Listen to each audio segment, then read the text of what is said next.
Hi, I'm Laura Sharpe. Welcome back to Tea in 21. Last episode, we talked about my daughter Lucy being born. This episode, we're going to talk about her first 18 months with us. And I'm kindly joined today by my mum, Julie. Do you want to introduce yourself, Mum, and tell us a bit about yourself, please? Well, I've been Laura's mum for 46 years. Oops. Thanks, Mum. And it's been an absolute pleasure. You don't have to just say nice things about me. She was so beautiful and she was welcomed and loved. And I started working when Laura was about 4. So I was very fortunate. I didn't have to plough straight out there.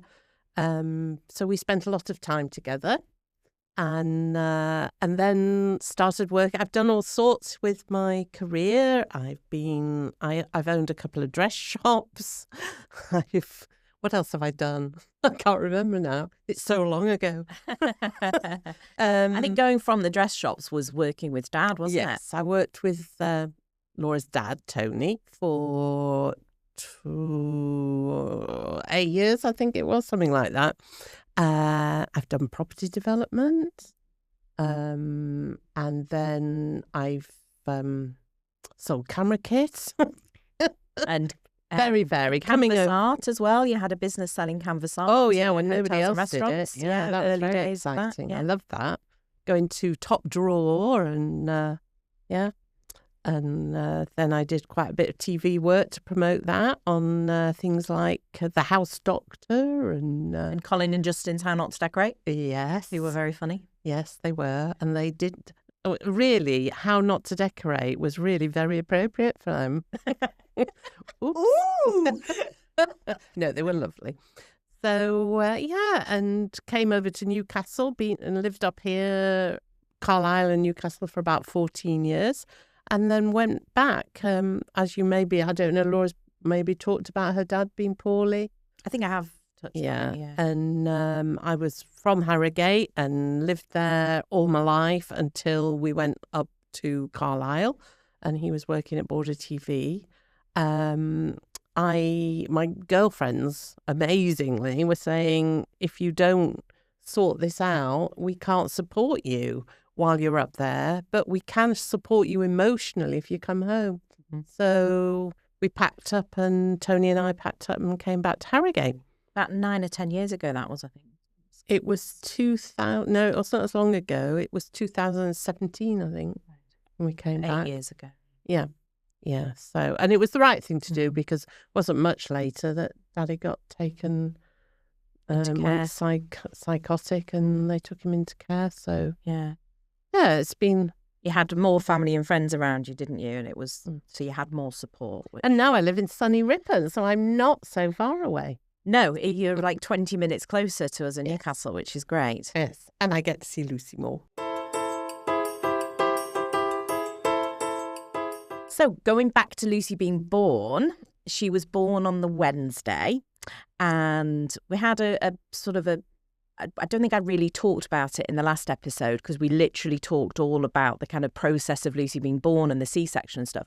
So we didn't get to the point where Lucy had kind of come into the world and what happened next. So I'm just going to sort of briefly talk through that. And obviously you'll remember, Mum, because it was quite a stressful day or a stressful 24 hours.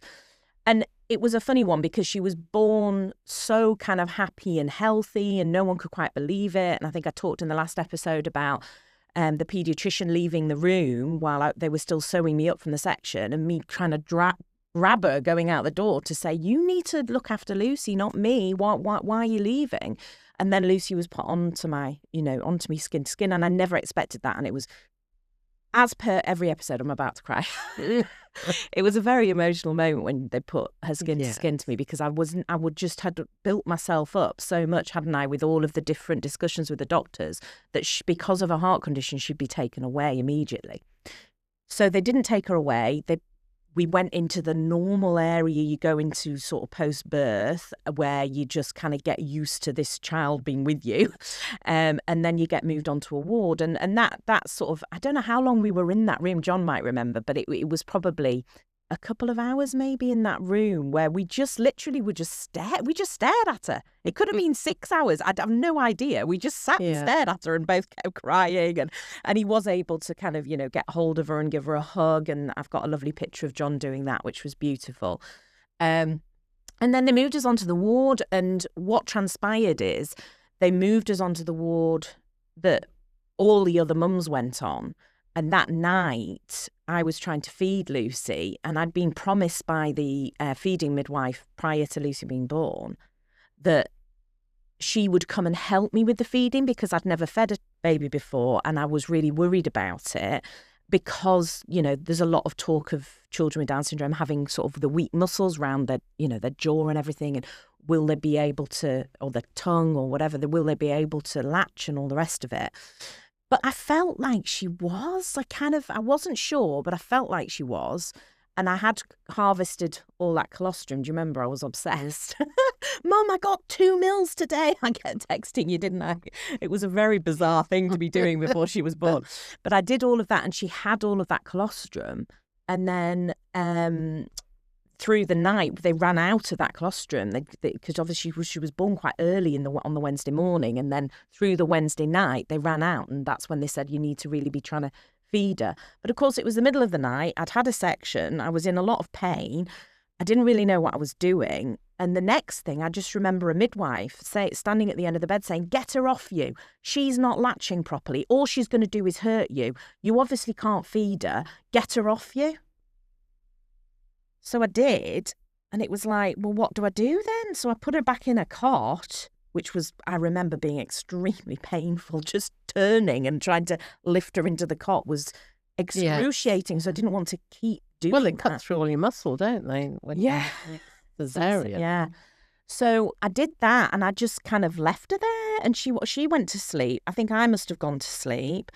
And then John arrived in the morning, and John had her on him, cuddling her, and she was asleep still. And then the paediatrician came to do her rounds, and with Lucy having Down syndrome, I don't think she went to everybody, but she came to us to check Lucy over.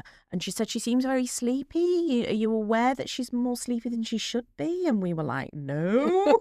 We just thought she was a baby and she was asleep. Yeah. And she was like, "Let me just do a quick pinprick test and just have a look at her bloods." So they literally just stuck a pin in her toe, did the bloods, and her blood sugar was dangerously low because she hadn't had anything to eat since probably, the evening before. She hadn't had anything through the night. So it was quite scary. And that situation was what I imagined it to be like when I had my section, that didn't really end up transpiring, with all of these doctors and nurses descending on you. And lots of kind of panicked, and with it being still, it was 2021, but people were still wearing masks, so you could only really see people's eyes, and you can tell when somebody's panicking in their eyes. And I saw the panic in their eyes, and I was like, oh my God, what is going on? And they immediately put a feeding tube in, and then they moved us round to another ward, which is like an intermediary ward between the normal standard ward and the PICU ward. And they put us on that ward, and it turns out that's the ward we should have gone on to in the first place. So I did speak to the consultant afterwards, and he's assured me it wouldn't happen again. If a child's born with Down syndrome, they would always go on to that ward where the midwives are a little bit more proactive and have experience from PICU.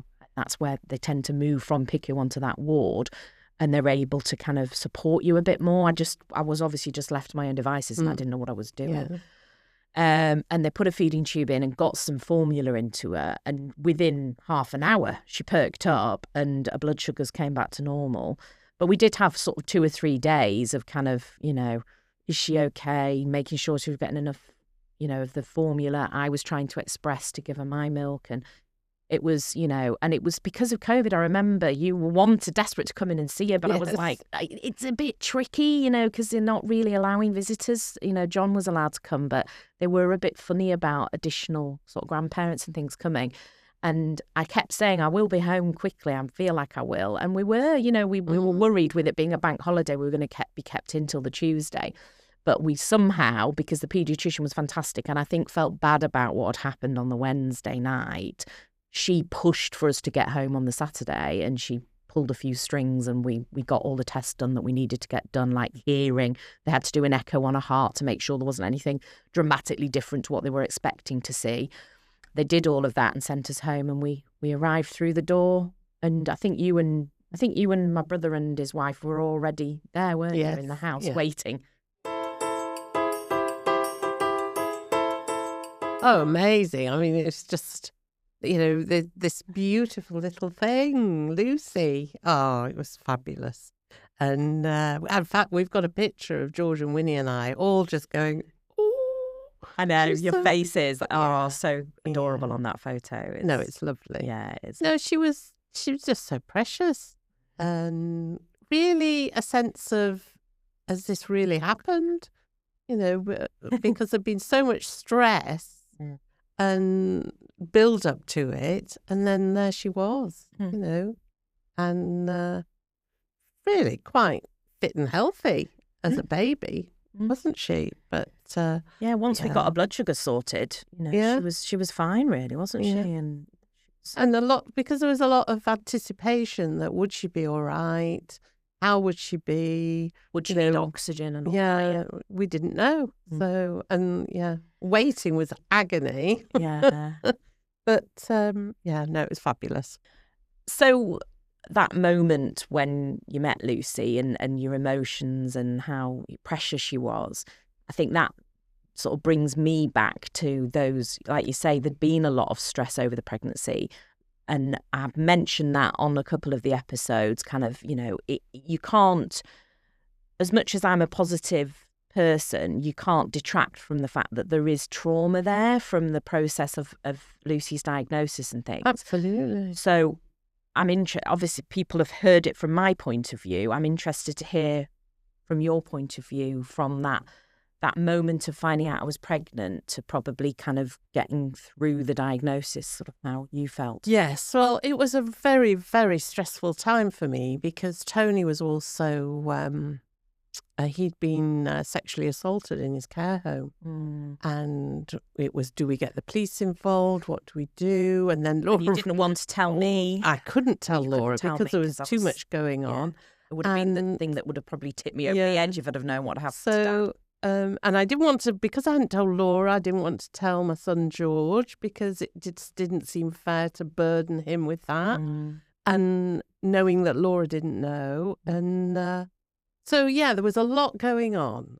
But at the end of the day, Laura was asking me for her advice. And I knew it wasn't up to me. Whatever happened, whatever I might have thought or anybody in the family might have thought, it was Laura and John's decision what they were going to do when they got this bizarre way of being diagnosed for Lucy, that it was ridiculous, really, what happened in terms of how that came about. The lack of support. Oh, it was terrible. From the community midwife and the doctor who... Yes. Yeah. So... but the build up to that, before, when Laura was first pregnant, it was, very, very stressful. And I was going on what Laura was telling me. But at the end of the day, it was Laura and John's decision.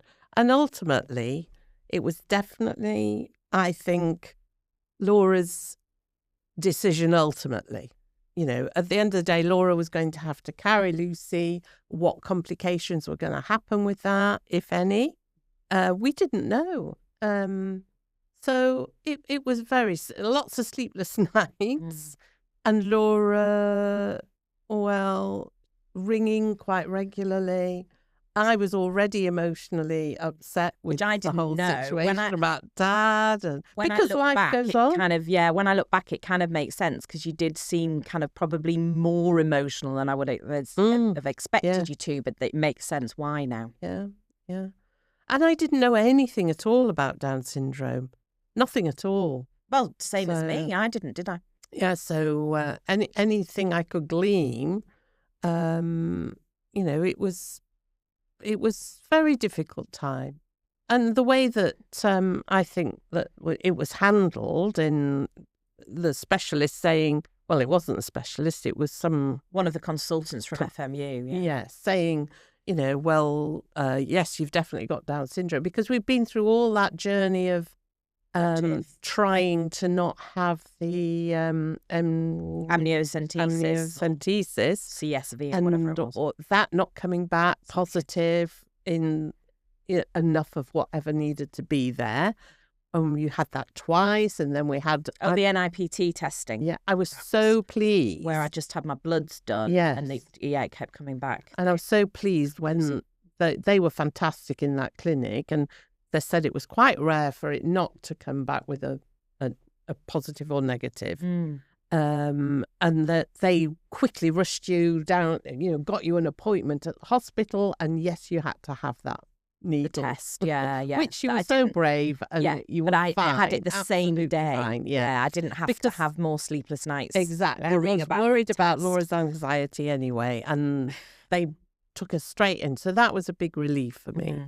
And but when it came back and it's like, well, baby definitely has Down syndrome and termination clinics on Wednesday. It's like, oh my God, what a way to deal with it. And even now, when I think about it, my heart goes out to people who don't know at all until baby's born. But we had those emotions in the same way, because we've been building up to this, what was happening, and everything was very positive, can I say? And leaning towards maybe Lucy doesn't have Down syndrome. Yes, because the nuchal fold measurement was borderline. My bloods were a bit all over the place. The NIPT testing didn't work. Twice it came back. So, it was kind of, Yeah, we didn't know. It was, but like you said. So it was a real shock. Yeah. And a final thing. And poor Laura, having to make decisions there and then. So quickly. Oh, it's terrible. I had the Easter weekend and that was it. I came to stay. Yes. You came up on the Saturday. And we watched loads of stuff on YouTube, didn't we? And at the end of it was like, well, there's no question here. We're just going to have this baby. Wasn't it? Yeah. I mean, it Sally Phillips. It was Sally Phillips documentary had a massive impact. Yeah. And also the girl that talked from the lady that did the TEDx talk. She was amazing. Yeah. Who has Down syndrome herself. Yeah. And thanking the professor who'd got her, was it her second or third degree or something? Yeah. And we were like, oh, this has just got to happen, We've whatever's going on. Yeah. We're ready for it now. Yeah. That was a weekend. Yeah. Bring it on. Yeah. We knew we needed to do our research. Yeah. I talked a lot to, I very quickly reached out to people from the community, got numbers of different people. And I knew those conversations. For you, for Laura, she needed that decision so that then she could move forward on it, because she's so, so organised, so meticulous about things, very controlling, can I say? Yes, you're allowed to say that, Mum. Not everybody's allowed to say it, but you're allowed to say that. I knew she needed to know what the situation was and what she was going to do. And the longer we, procrastinated over this, the more worry it was. The harder it was in my and John was head. Straight there. This is happening. This is my baby. Yeah. So it was great to make that decision for Laura. He basically whatever it was, you were going to deal with it. Yeah, and John wasn't phased. Basically, was he? He said, "It's your body, it's your decision." But I'm here for you either way. Yes. But if you want to carry on, that doesn't worry me as much as it probably worries you. It doesn't worry me so much. And I think that's carried on right up to this present day, really, hasn't it? He's always like, it'll be fine. It'll be fine. Yes. And I think I was very much in the same vein. Once we knew what was happening, it was all right, let's get on with it. Enough of this. Let's just get on with it. Yeah. So to bring us more up to date, then obviously we talked about your feelings around when Lucy was diagnosed and everything. Talking about once Lucy was born and bringing her home and yours and George and Winnie's reactions and everything. I had this new baby that, as far as I was concerned, was just a baby I needed to look after. I didn't know any different with regards to what I needed to do for Lucy. I was taking lots of advice, but what you laughing at? I'm just remembering what Laura was like. Because even when she was pregnant, I knew nothing. I Yeah. had 2 children, but I knew No, nothing. no, absolutely. She was My talking a foreign personality. language. You know, it's like I'd never had a child. Yeah. It's like, oh, no, you do it this way, Mum. All right, okay. So I just went to, well, I love it. Well, really. So, yeah, I guess for me, I did, because I knew about Lucy having Down syndrome during pregnancy, I did loads of research. And I did lots of research around Down syndrome, but I also did lots of research around just having babies generally, because that's just my personality, to be planned and organised. And then I wasn't necessarily... I knew nothing. I wasn't taking any advice from anybody other than the advice that people were offering in things like podcasts or videos I would find, or, you know, content that I would find on social media. I think the thing you did have to admit that things had changed, but you were frustrated that a lot of it was similar. Oh, it's all the same thing. They just call it all different names, and I didn't know what she was talking about. So yeah, because then I would explain something about like sleep cycles or something, and you'd be like, well, yeah, babies did sleep in 45-minute cycles, but we didn't call them sleep cycles. Yes, they just had those naps. It was very funny because, Laura was just in control, doing that thing. And I was just there to, pick up any pieces, really. Yeah, absolutely, you were. And I couldn't have done it without you, but it probably didn't feel like that at the time. I know. But, I think the magic thing was... Lucy was just like any baby. There was absolutely no difference in terms of Down syndrome. She was perfect, really. She was beautiful. And she slept, she ate, she drank. Yeah, I mean, and, as babies develop, she started getting her own little personality, and I'd go up and look after her. And she was just like any baby. Mm-hmm. I think we had the underlying worry about her heart. Mm-hmm. Again, we talk about this word stress keeps coming in. And it's because it's the unknown. Mm-hmm. And, I remember I had migraines when I was pregnant with Laura. And I always remember my doctor saying, it's because you're in the unknown world. You don't know what's happening to you. Where, you get a hospital appointment, you don't know what that hospital appointment's for, really. You go along, it's the unknown. And you've always got migraines with stress, and I was a bit the same, wasn't I? Like, I would have, I did have some what I thought were issues with my sinuses, but probably were more stress-related headaches. Because you're taking on a lot of information of like the unknown world that you don't know anything about. Exactly. But Laura and John were amazing. You wouldn't know it was their first baby. They were just amazing. They just, by the book, I would say. Yeah. They were. But they were textbook as well in that sense. Lucy was absolutely fine. Yes. She wasn't showing any signs of anything.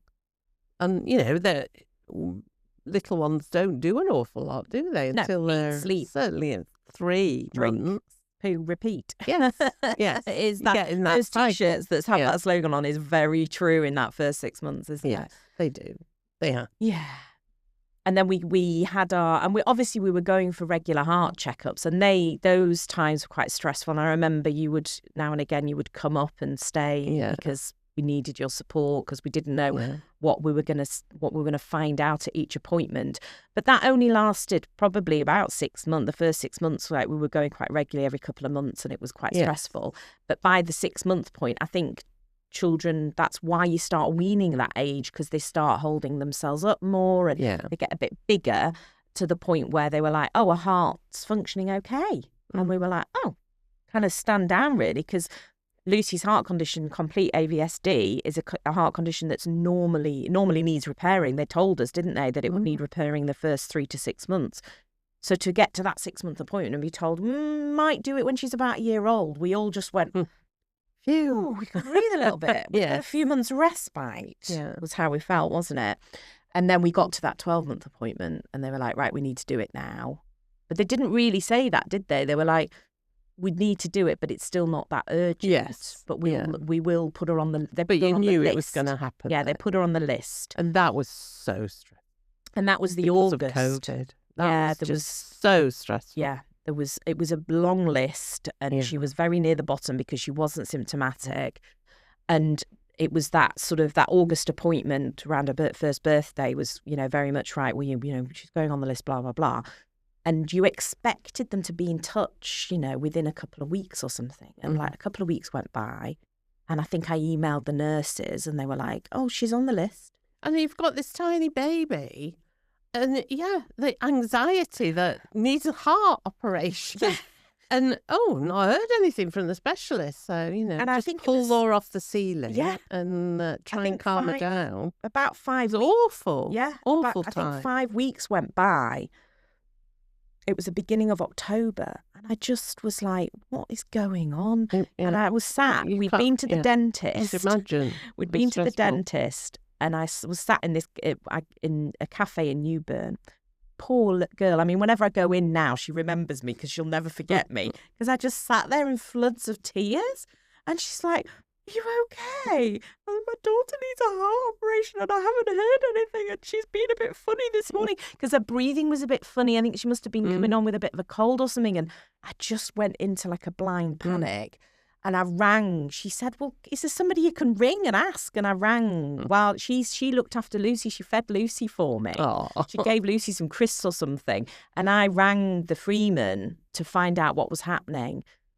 And it was almost like she'd been forgotten about. It was almost like, well, I think she wasn't. Well, that was the problem. Because of COVID, I don't think you were totally in the picture. No. Of how things were being done. Yeah. And babies coming in that were much more poorly than Lucy, but you were so wrapped up in Lucy and needing this heart. That she was, to us, she was the only baby in the world that needed to have heart surgery.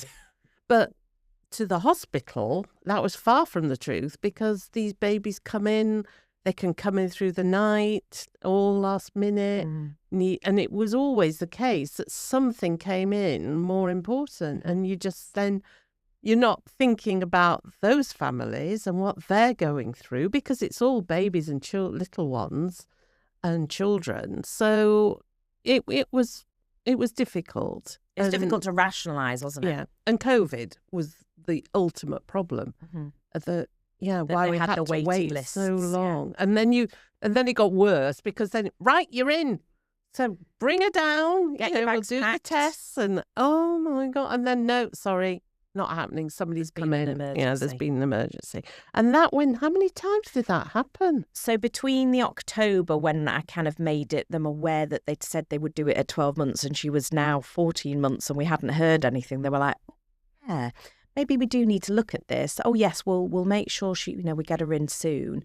And that was when the calls started and the cancellation started. So from the October to a surgery in the January, we think we got cancelled about 4 times, but we also, on top of the cancellations, had delays 5 times. So they would initially delay it and say, oh, she's not going to have it on Tuesday, she'll have it on Wednesday. And then on the Tuesday night, they would then cancel it and not give us another date.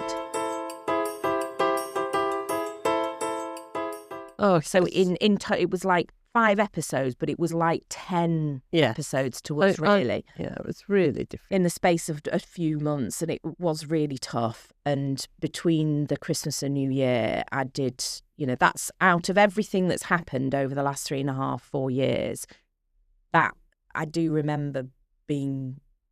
I think that was the most stressful thing. Yeah. That was the most stressful thing where I felt like on the edge of like my mental health. I, as a mother and a grandmother, it was that, it's a heart. Is Lucy going to be all right? And we didn't know, she's tiny little baby having heart surgery. And they talk about the risks all the time of what could happen and what could go wrong. So, and then building yourself up to it going, to Lucy going in, and then it not happening. Like, okay, when is it going to happen? And I would hope that wouldn't happen going forwards for people because it was COVID that was causing that. I think they do have. It still happens. It still happens, but it doesn't seem, from the families I know that have been through it in the last sort of 12 months, it doesn't seem as bad as it was then. But like I say, we were in a Lucy bubble. But obviously there were other families and other with greater children, needs, you know, and that's what you don't take on board when you're in that situation. And I was really worried about Laura's anxiety because each time it happened, it was building up more and more. John he was amazing and very stoic, if that's the right word. Stoic. Stoic. And which was great support for Laura, but I was so proud of both of them. But so proud of Laura in managing to hold it together. And I think in any situation like that, when people are put under that kind of pressure, it's very difficult to understand. It's like the swan on the lake. And everything's going crazy under the water. Yeah, it was very much like that. Yeah, feeling. Because we had Lucy, and yes. when you have a child in that situation, you need to remain calm in front of them, and they need to not pick up. What do children do but pick up on vibes? They do pick up on vibes. Like you're. I'm not making reference directly with animals, but in a way I am, because animals do that. We do that. We pick up on people's vibes. Yeah, so absolutely. They were amazing. Yeah. Thank you. I think one of the reasons John was able to be so supportive and kept such a level head during that time was because his work were very supportive. Oh, yes, they were. Obviously, you were holding my other baby, the recruitment business, so I didn't need to worry about my work, and John didn't need to worry about his work because they just kept saying, work from home if you need to, take a day off if you need to. So when we had a cancellation, he wouldn't just immediately go, well, we're not going into the Freeman today, I'll go back to work. He would let them know what had happened. And generally, because I was so upset, he'd usually take that day just to support me. And I think that was a big help during that time. Oh, it must have been. I've heard from other families where they're put under pressure from their work, and it's the last thing you need in those situations. And there's a big push on parental leave, and businesses, are being forced to support parents with parental leave, but that's unpaid leave. People can't cope not being paid. We're all stretched financially. So to expect parents to take time off and not be paid is not how it should work. And a lot of parents in those situations are forced to do that. So the fact that John's employer was supportive, allowed him to do what he needed to do, and still paid him was a big thing, I think, that got us through that time. Absolutely, yeah. So, yeah, it was... And when the day finally came and Lucy went in for a ROP, you were so funny, Mum, because you just wanted to be there for us and you didn't know what to do. So you took us, do you remember? You took us to Morrison's or somewhere. We decided we wanted to buy Lucy an outfit for when she woke up from her operation because it was the only thing you could think of that might take our minds off it. And John was like, you two go and do that. That just doesn't feel right to go shopping while Lucy's under the knife. I'll stay near the hospital just in case. And he had a wander around the park, didn't he? And we went off to... And actually, that worked really well. I think if the three of us had stayed together, we probably would have got a bit fraught because we were all so stressed. Definitely. And it was, those few hours were some of the scariest hours ever because it's that lack of control. You've got no idea what's happening. No. And you're just waiting for the phone to ring. And I remember them saying the op will take about 5 hours. It got to 5 minutes before the 5 hours were up, and we'd checked into the accommodation on the grounds, which was brilliant, wasn't it? That you could stay at our house and we could stay at the accommodation on the grounds. Scott House and the charity that run that is just, the Sick Children's Trust that support that house is just fantastic. And please, anybody give money to the Sick Children's Trust if you can to keep those houses going, because again, that took our minds off it a little bit, that we were, it's like checking into a hotel almost. And we, unpacked our bags and we were literally hanging things in the wardrobe, and they'd said, we'll know what room you've been given and we'll ring the phone in the room. And it was 5 minutes to 5 hours and the phone rang, and John and I just looked at each other like, and it was like, is it good? Is it bad? Is it good? Who's going to pick the phone up? And I picked the phone up. I was like, and it was the surgeon that had done the operation, which I didn't expect. And she said, hi, I've finished Lucy's operation. It's gone really well. We've got a slightly leaky valve, slightly leakier than we wanted to leave it. But apart from that, she's done fantastic. She's in recovery. Don't rush over. You can't see her just yet. Give us a sort of half an hour or so and you can come over and see her. So I remember us both breathing, like that sigh of relief was just, ooh, and then the first thing we did was ring you. And actually, you weren't able to do anything because of COVID. And I don't know even know if it was a COVID thing. I think it might just be a rule in PICU that only the parents are allowed in. Yeah. So, and they said she'd be on PICU for at least 24 hours or something, didn't they? So we said, look, Mum, you know, I think you, did you see? I don't think you did see us, did you? I think we had sent you home. I remember, how long was she in hospital? So she had the op on the Monday morning and they tried to discharge us on the Saturday, but we squatted until the Sunday. Right. Because I remember sleeping next to Lucy. Yes, once she'd gone on the ward. Because I was worried about you and John being exhausted. Taking her home, yeah. So I did 2 nights watch with her. Yeah. And honestly, that was such a privilege. And I had my little bed next to Lucy's, you know, one of those chairs. The chair bed things next to the cot, yeah. And honestly, every hour I must have woken up and like, oh yeah, a hand's still warm. Oh God. And that's why I couldn't do that, because I would have done the same as you and I wouldn't have slept properly. I knew you wouldn't. And anybody that's going through anything like that, it doesn't have to be heart surgery. If you've got a poorly child in hospital and you've got a parent or a relative or a friend that is willing to come and sleep next to your child to allow you to go and sleep, please take them up on that offer. Yes, because it got us through that time, definitely. You got some sleep. We did get some rest. So yeah, she had the op on the Monday. She was in PICU. She's just smashed a recovery. I think you came to see her in PICU the next day on the Tuesday. I saw her when she did the little wave. Did see her in PICU. We were all standing there and we were all going, "Hello, Lucy," you know, and trying to sort of wake her up. And she, this little still with her eyes closed, came up and she waved.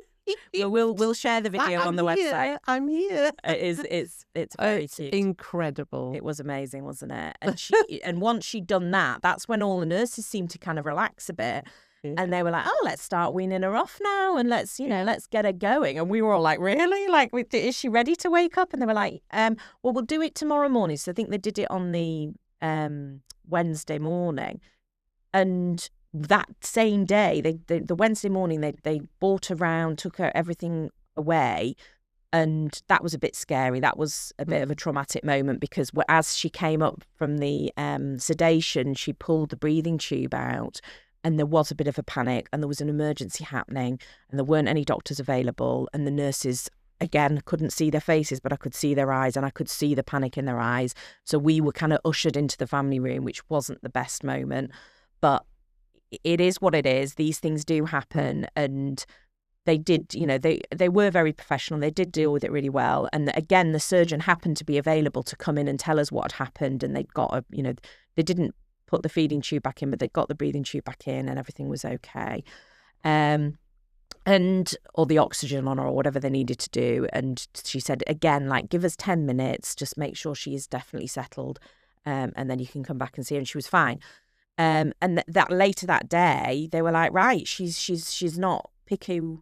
She doesn't need to be in PICU anymore. Let's get her onto the HDU ward, which is like the high dependency ward where we're all like, are you sure? We were like, I'm pretty sure you said she'd be on PICU for at least 3 days. And this is like the beginning of the third day. And you're telling us she needs to go on HDU. And we were like, are you sure? Are you absolutely? Yes, we're absolutely. We've done this quite a few times. We are sure. But we were a bit shocked, weren't we? Because she still was quite sedated, and she wasn't herself, was she? And that night wasn't great. She got quite upset. It turned out she just needed to do a big poo, which the nurses, because at 7 o'clock you've got to leave their beds, or is it 7 o'clock you've got to leave, or you've got to leave while they do the handover at 7, and then I think at 10 you have to leave their bed overnight because you're not allowed to stay on that ward with them. The nurses look after them overnight, which again, is a good thing that the parents have to go away and rest. But that Wednesday night, she didn't have a great night, and they did call John back to say, "Can you come and give us a hand here. She doesn't seem very happy and she might appreciate a parent kind of thing. Because she was 16 months, whereas they're used to children having this op at 3 to 6 months. She was, you know, more aware of, you know, the fact mum and dad weren't there and that kind of thing, I think. So he went back and dealt with the big poo, and bless him. And but I remember the next morning, the Thursday morning, they were like, "Oh, she seems fine. Let's get her on the normal ward." And we were like, "No, that's absolutely not. She's not ready to do that." And we established they needed the bed. And we were like, "Look, we understand you need the bed, but this is our baby and she's not herself and she's not smiling and we're worried about her and we don't feel comfortable moving on to the normal ward."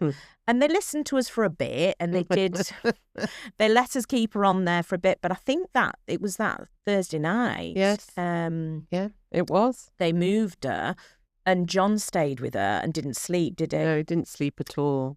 And that's when you said, "Right, I'm going to stay with her on Friday night. You two need to go and rest," because John was like a zombie on the Friday and, you know, not even 10 monsters were helping. He was just, the energy drinks weren't touching the sides. He was exhausted. As much as he was telling us all he was fine, we knew he was exhausted, bless him. So you stepped in and stayed with her on that Friday night. And I remember John and I going to bed that Friday night like, "Do you think something's happened? She's just not," because she was such a smiley kid and she hadn't smiled up to this point. So we hadn't seen her smile for 5 days. And I remember just I did sleep, but it was very broken sleep because I kept waking up panicking that something had happened during the operation that they hadn't picked up on, or they weren't telling us even, or you just don't know. It's very natural. That kind of worry. And then the Saturday morning, I remember it was about 7:30, 8 o'clock, and you text us a picture of Lucy sat up in her bed with the biggest grin on her face, and we were just like, "Oh, there's our baby."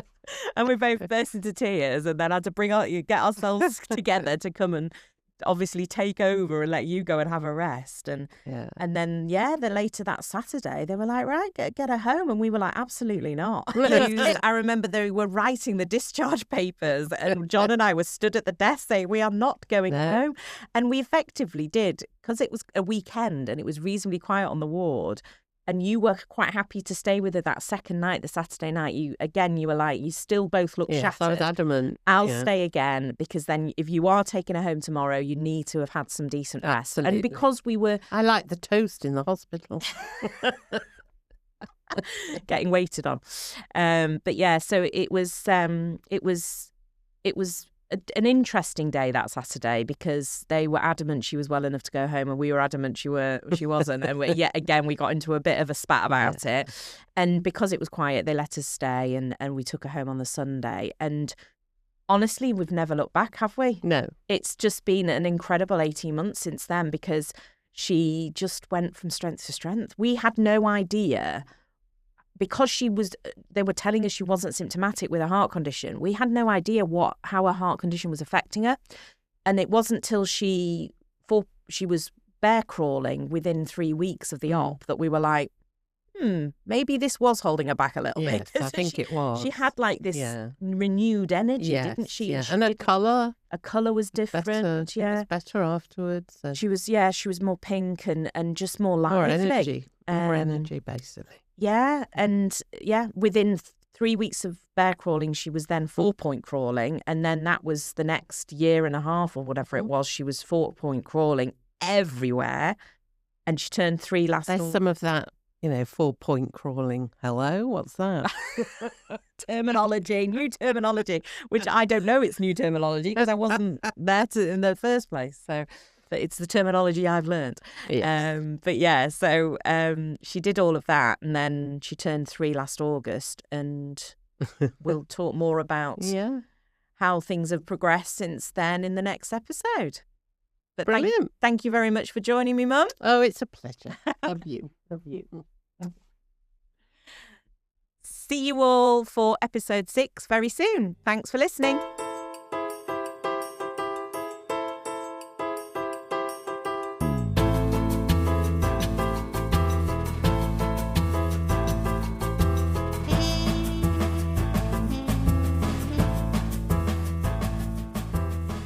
Niltoni Broadcast Network, NBN, popcorn for your ears.